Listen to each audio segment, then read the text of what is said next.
award-winning writer, live storyteller, art critic, teacher, and mother.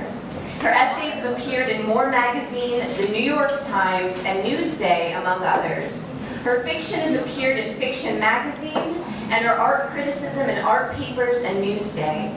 Gabrielle writes regularly on art for the Huffington Post. She has received a New York Foundation for the Arts Fellowship in Nonfiction and was a New York Moth Story Slam winner. Her memoir, Unstill Life, about growing up in the outrageous and uncontained art world of the 60s and 70s, is forthcoming from Norton Company. Very exciting. Please welcome Gabrielle Selz.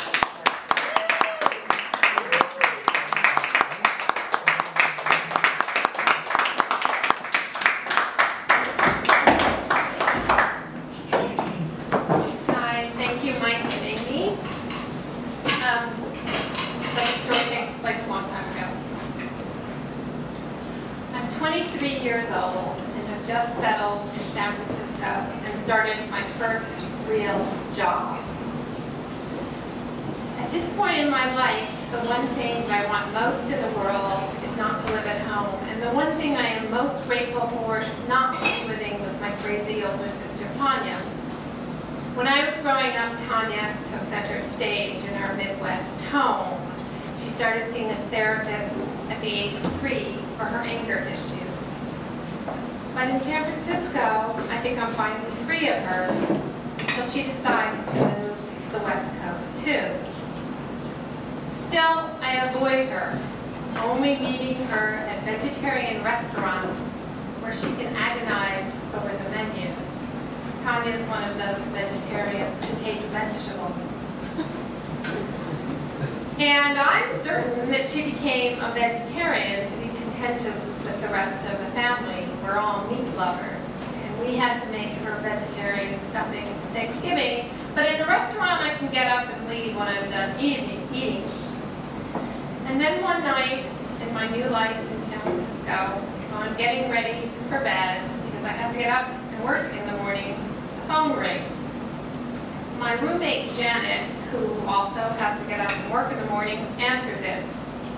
And before she even says, "I think this is your sister calling," I can hear Tanya screaming. "Help," she says, "I need someplace to go." "What happened?" I ask, even though it doesn't matter, something bad is always happening to Tanya. "My roommate, she wants me to leave, she's kicking me out," she tells me. It turns out Tanya has just punched her pregnant roommate in the stomach. In the course of the conversation, Tanya gets into another altercation with the roommate who is screaming, "Get the fuck off the phone and out of my house." I can hear furniture crashing and my sister's cat howling in the background. And then the line goes dead. I try and call back. The phone just rings and rings. So not knowing what else to do, I call the police. I call the police and give them my sister's address. Then I sit down and wait. And Janet says, "What are you going to do?" And I say, "I don't know. But I do know. I'm going to do what I always do. I'm going to help my sister and hate her for it." I'm not surprised by any of this. Tanya has been fired from over 20 jobs. Growing up, she was not good at friendships or social interactions. She was the kid in grammar school who sat in the corner of the room with her hair hanging down in front of her face like a wall. When I was little, and even though I was younger, I used to walk her to the door of her classroom and kiss her goodbye every day. But by the time I hit high school, I was embarrassed. I didn't want people to know we were related. I thought her unpopularity was contagious. And so when she saw me in the hallways in high school and she would wave and say hello, I would pretend I didn't see her and look right through her. Eventually, she calls back. "Somebody called the police," she says coolly. And then, "So I can come to you, right?" "What happened to your roommate?" I ask. She's exaggerating the whole thing, my sister tells me. "She's going to the emergency room. The police say she won't press charges if the baby's okay." And then my sister says, "Besides, you owe me." this is her favorite tactic, guilt mixed with threat. She's referring to the fact that I was a bad sister in high school. What can I do? I call the police. I have to help her. When I hang up the phone for the second time, Janet says, "You gonna bring her here?" "Yes," I say, "but she's not really dangerous." Which is kind of true. I mean, it's mostly drama with Tanya. She was arrested recently by a policeman for screaming at him when he stopped her and tried to tell her that she failed to signal on her bicycle. She's really good at making a bad situation worse. Janet takes a Valium and goes to bed. I take a Valium and wait for Tanya. An hour later, she shows up with her knapsack in a taxi cab carrying 2 cat boxes, each holding a screaming, meowing black Siamese. She has on purple lipstick that matches her purple eyeshadow, that matches her purple nail polish, that matches purple ribbons that hold pigtails, which, because of her recent perm, stick out of her head like 2 antennas. That night, we sleep together in my bed, her cats eating my pillows. Even with the Valium, I can't sleep. I want to hit her. In the morning, I wake up and I call in sick for work. I want to take Tanya to look for an apartment. But Tanya is too stressed out by recent events. She wants to chill. She wants to go to the beach and work on her tan. Not wanting to get in a fight with her, and because Tanya doesn't drive, and because she heard me call in sick for work and says, "We're sisters and we never do anything together," and demands, "Why did you ignore me in high school? That was so mean," I drive her to Baker Beach in the Sunset District. Now, Baker Beach is a gay beach. But Tanya isn't gay, but it's also a nudist beach, and she doesn't like tan lines. So we get to the beach, and my sister takes off her bikini and lies down on a towel. And I sit down on my towel with my shorts and my t-shirt and my knees up to my chin. And Tanya goes, "Aren't you going to take your clothes off?" "No," I say. "Suit yourself," she says. I look at her.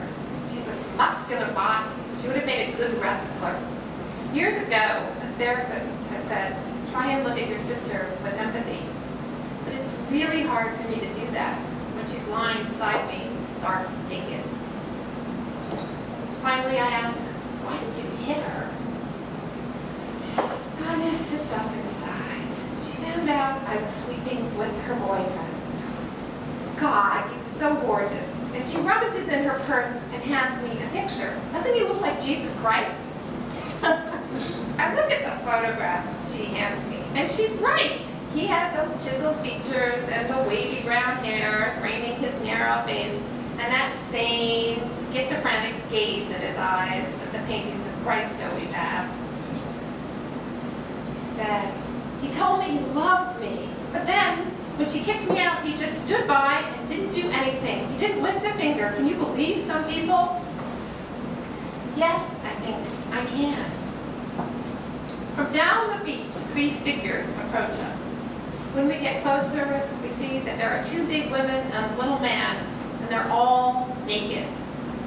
When they get up a few feet from us, they stop, and one of the women looks at me and says, "This is a nudist beach."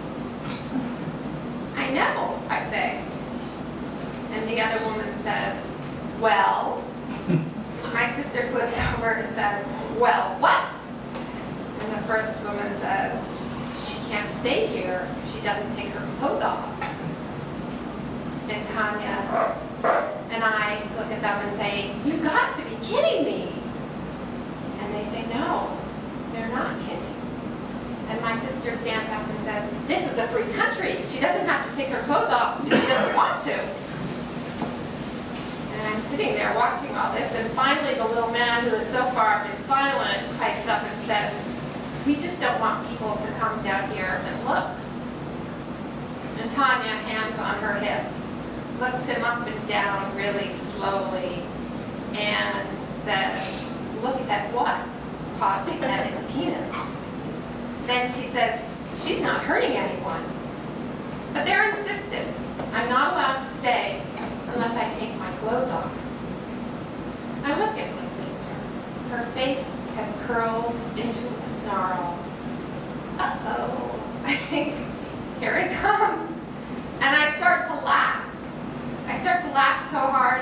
hide my face in my hands.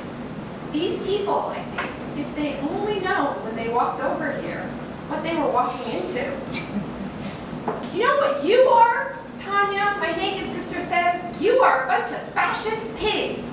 And she stands there and yells at them. Through my peals of laughter, I can hear her say, you think you can come over here and insinuate that my little sister is a pervert and get away with it? Little sister. When I hear the words, my laughter catches in my throat. And suddenly I'm not laughing anymore, I'm crying.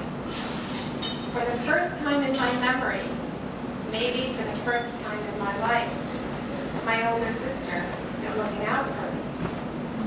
On and on she continues, telling these big women and this little man that they are nothing special, until eventually they flee. And she stands there, all sweaty and naked and wrathful and fuming, and then, in a few moments, her anger dissipates, and she sits back down on her towel. And I realize that in a world full of people who stand idly by, I am finally grateful to my sister and her huge, ugly temper. It's true, she'll take anybody on, even the police. And it's true this will do her harm throughout her life. She'll never marry. She'll never have kids. She'll have very few relationships. Only a few one-night stands, and even these will peter out as she grows older. Friends will abandon her. Family members will throw up their hands again and again. She'll lose more jobs. She'll move many times, always trying to get it right. But it will never be right. She'll be poor and, except for her cats, isolated forever. But years later, when a man tries to mug her, when she's walking through her bad neighborhood and holds a gun to her face, my sister will yell him down too. Do you think you can hold a gun to my face? She'll holler, and get away with it? And he'll flee. It's true, she's fierce and naked and rageful and maybe crazy, but she's also glorious. At Baker Beach, I stand up. I'm 23 years old when I take up my sister's hand again for the first time since we were little girls. Hey sis, I say, let's go home now.